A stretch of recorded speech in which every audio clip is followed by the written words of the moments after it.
तथा जीवन की व्यथा को मिटाने का मुख्य साधन है। जिस तरह कहीं जल्दी जाना हो तो हम लोग वाहन में सवार हो जाते हैं और बढ़िया ढंग से जल्द पहुंच जाते हैं।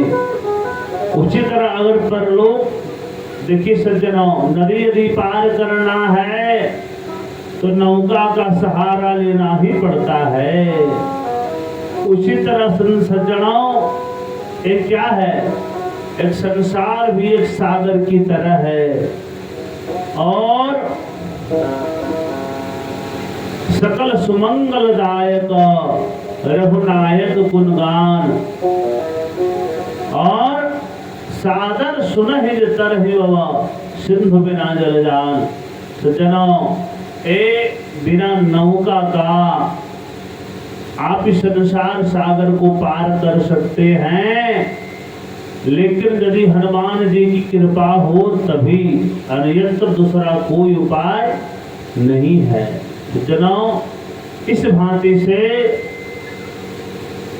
हनुमान जी के स्वरूप को, भगवान नारायण के स्वरूप को याद करते हुए आइए कुछ क्षण भगवान का नामानुसंकीर्तन कर लें। उसके बाद हम लोग कथा सरोवर में गोता लगाएंगे। सज्जनों, कीर्तनम कलीनाशनम, कीर्तन करने से कली का प्रभाव कम हो जाता है। कीर्तन करने से विषय वासनाओं का प्रभाव, असर खत्म हो जाता है। कीर्तन करने से, सत्संग श्रवण करने से मन आपका पवित्र हो जाता है। यदि मन से आपने कथा श्रवण कर लिया तो आपका जीवन धन्य हो जाता है। सज्जनों, यह कथा श्रवण करने से उस प्राणी को तो मुक्ति मिलेगी ही, उस प्राणी को जमलोक के मार्ग से, जमदूतों के दुखों से मुक्ति मिलेगी ही, लेकिन यहाँ पर भी जो श्रवण कर रहे हैं सज्जनों, उनका भी परलोक सुधर जाएगा। इसमें किंचित मात्र भी संदेह की बात नहीं है। सज्जनों, देखो, धन दौलत तो अनेकों के पास होती है सज्जनों, लेकिन क्या सभी लोग कथा श्रवण कर पाते हैं? नहीं। सभी लोग अपने पितरी को कथा, भागवत कथा, गरुड़ पुराण की कथा श्रवण करवा पाते हैं? नहीं। क्यों? क्योंकि धन तो है लेकिन उनके पास श्रद्धा नहीं है, भाव नहीं है। सज्जनों, आप लाख धनवान हैं, लेकिन अतिथि आपके घर में तभी ठहरेंगे जब आपके हृदय में भाव होगा, प्रेम होगा, श्रद्धा होगी। उसी तरह सज्जनों, यह कथा आपको परलोक तक पहुंचा सकती है, लेकिन यदि आपके हृदय में भगवान के प्रति प्रेम है तो, श्रद्धा है तो, प्रेम श्रद्धा रखना है। बोल वृंदावन बिहारी लाल की जय। ओ तेरी मर्जी का मैं हूँ गुलाम, ओ तेरी मर्जी का मैं हूँ गुलाम, ओ मेरे अलवेले राम, तेरी मर्जी का मैं।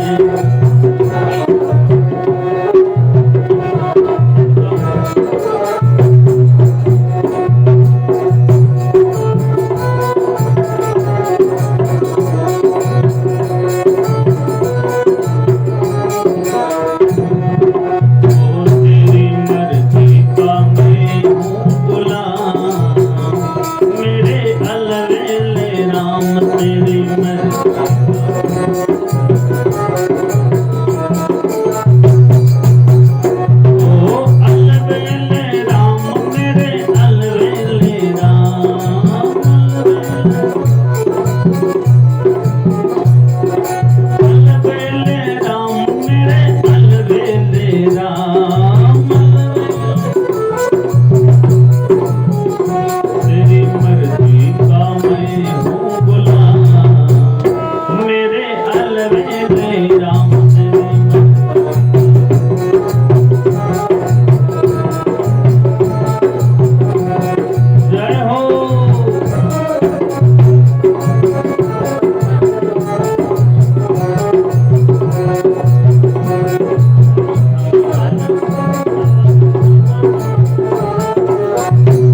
क्योंकि दौलत तेरी मेरा नाम, मेरे अलवेले राम, क्योंकि दौलत तेरी, तेरी मर्जी का मैं हूँ गुलाम, मेरे अलवेले राम, तेरी मर्जी का मैं।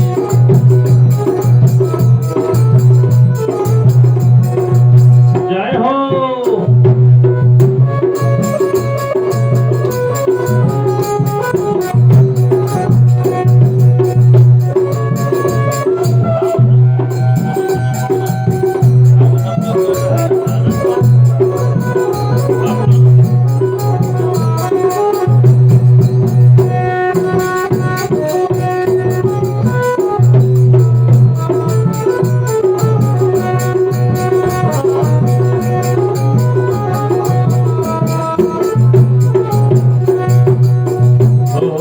थक भी गया हूँ इस लंबे सफर में,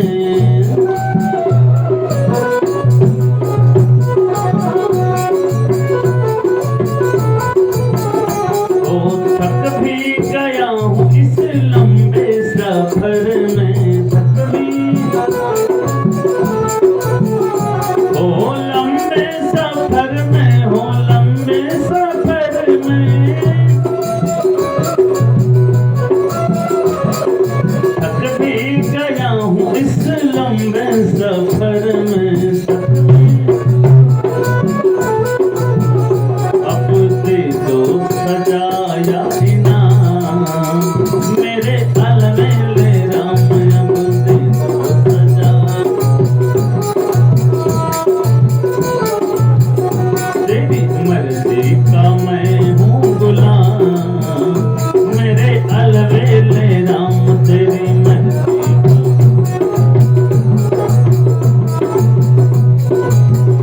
ओ अलवेले राम, मेरे मतवाले राम, ओ मतवाले राम, मेरे मतवाले राम, मतवाले, तेरी मर्जी का मैं हूँ गुलाम, मेरे अलवेले राम, तेरी मर्जी का।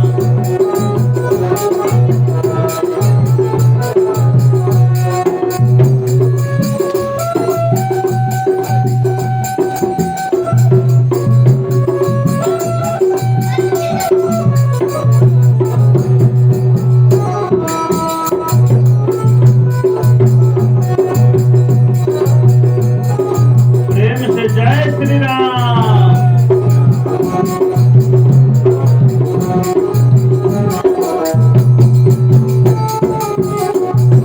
तेरी रजा ने अब कर ली है राजी, तेरी,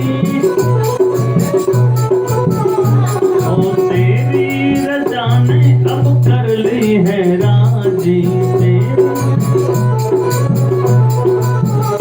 ओ कर ली है राजी, हो कर ली है राजी,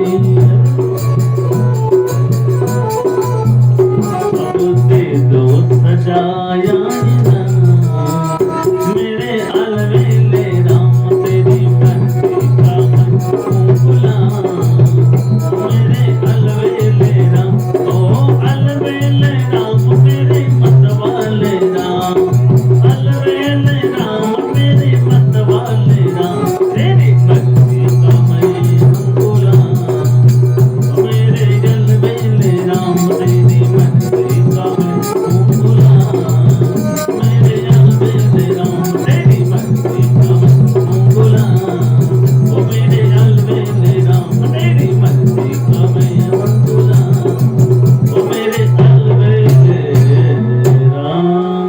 बोल सियावर रामचंद्र की जय, उमापति महादेव की जय।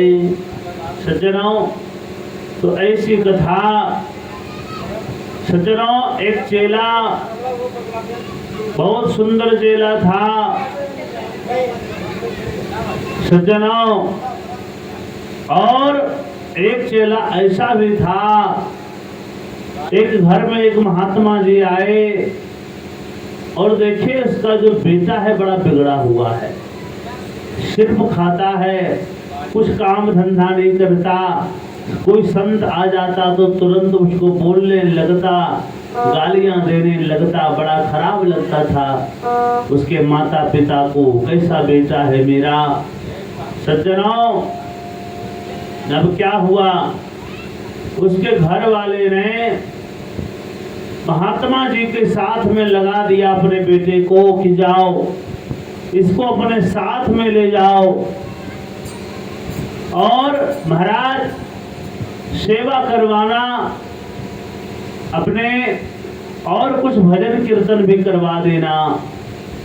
सज्जनों, हुआ क्या, महात्मा जी उस बालक को ले गए और बालक अपने मर्जी से सब काम करता था, इधर उधर का काम करता, फालतू का काम करता था, बढ़िया एक भी काम नहीं करता था।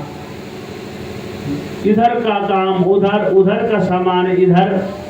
महात्मा जी एक दिन बोले कि बेटा एक बार तुम भगवान का नाम ले लो, मेरी इच्छा यही है कि एक बार आप भगवान का नाम ले लो। वो बालक बोला कि महाराज जी भगवान का नाम लेने से क्या फायदा होता है, क्यों भगवान का नाम लें, उससे क्या लाभ होगा। महात्मा जी बोले बेटा इतना काम करते हो तुम फालतू वाला, मैंने एक बार भी नहीं बोला कि बेटा इतना फालतू का काम क्यों करते हो, क्या फायदा, लेकिन एक बार मैंने भगवान का नाम लेने के लिए क्या बोल दिया, तुम तो तुरंत प्रश्न करना चालू कर दिया बेटा। तो नहीं गुरुजी ऐसी बात नहीं है। अरे गुरुजी महाराज भगवान का नाम लेने से मेरे माथे में दर्द होने लगता है। सज्जनों, ऐसा होता है। आज के समय में भी कई कई लोगों को बुलाइएगा कि अरे महाराज आओ मेरे घर में कथा करवा रहा हूं, आ जाओ। बहुत आदमी यह बात कह के टाल देंगे कि मेरा तबीयत खराब है। बताइए माँ, मेरा तबीयत खराब है, मेरी दूसरा काम भी मेरे पास में है और मैं नहीं जा सकता, मैं बड़ा व्यस्त हूँ। और वहीं कुछ खाने पीने का इंतजाम करिए बढ़िया सामान वाला। देखिए कैसे दौड़े दौड़े, अरे भैया कब तक खाना बन रहा है बताओ, हम लोग हाजिर हो जाते हैं, बताओ कब तक खाना बन रहा है। सज्जनों, तो अपने स्वार्थ के लिए जितना जीव आजकल तैयारी करता है, तैयार बैठे रहता है, उतना भजन के लिए तैयार नहीं रहता है। भजन कीर्तन कथा में किसी का मन नहीं लगता है। घोर कलयुग आ गया सज्जनों।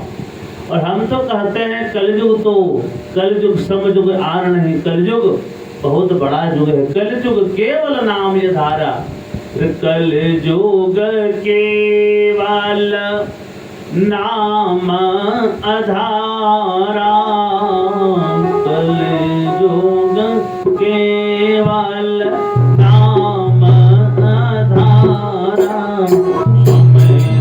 सो मेरे नर उतरहि पारा।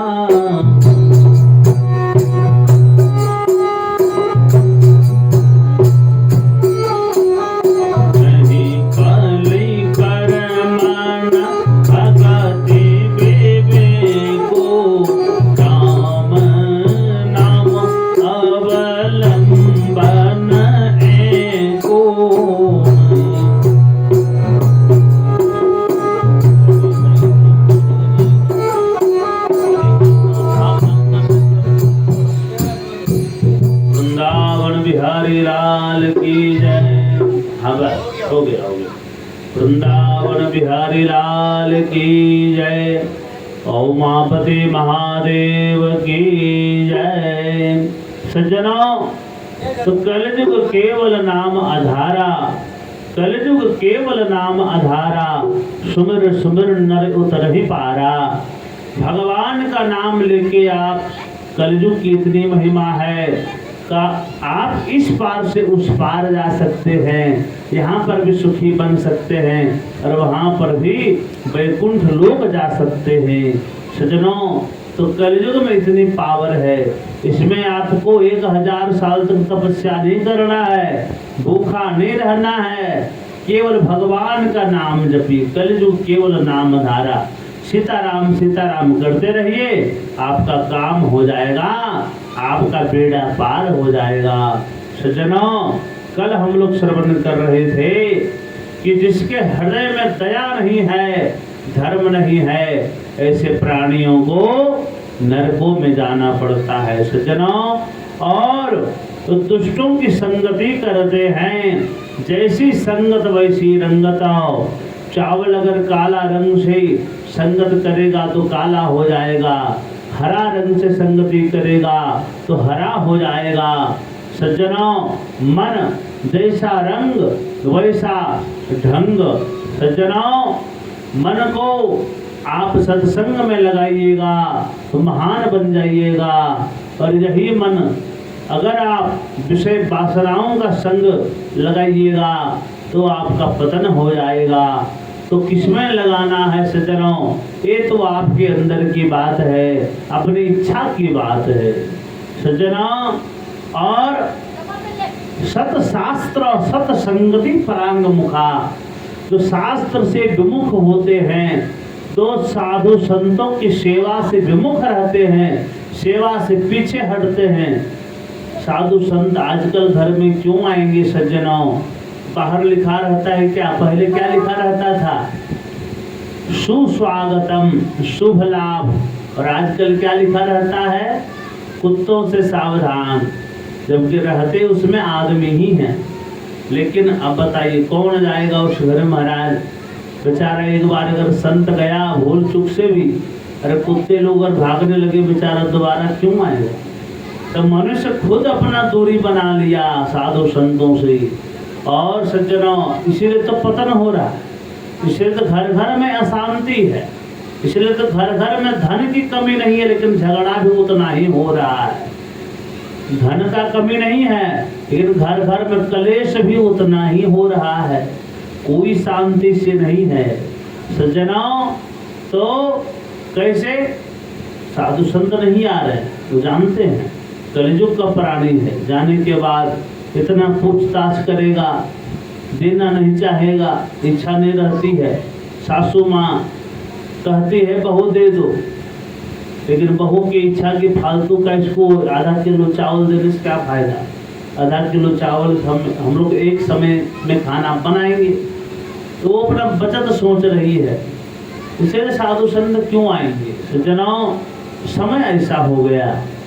बोल वृंदावन बिहारी लाल की जय। सज्जनों, लेकिन जो साधु संतों से विमुख रहते हैं, साधु संतों का अपमान करते हैं, ऐसे प्राणियों को नरकों में जाना पड़ता है।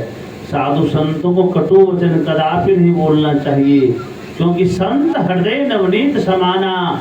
साधु संत अपने दुख से दुखी नहीं होते हैं सज्जनों, साधु संत अपने भक्तों के दुख से दुखी हो जाते हैं।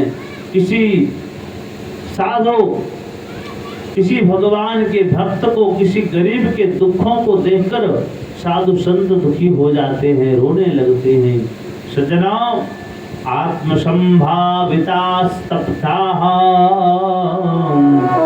धनमान मदान्विताः, जो अपने आप में धन के, मान के, मद माने नशा में चूर रहता है। मैं करोड़पति हूँ, अरे मुझे कौन, मेरे सामने कौन, मैं हूँ सो मैं हूँ, इतना अभिमान से जो भरा हुआ रहता। अरे भैया, तुम जो श्वासा ले रहे हो ये तुम्हारा है, ये तुम्हारा श्वासा है भैया।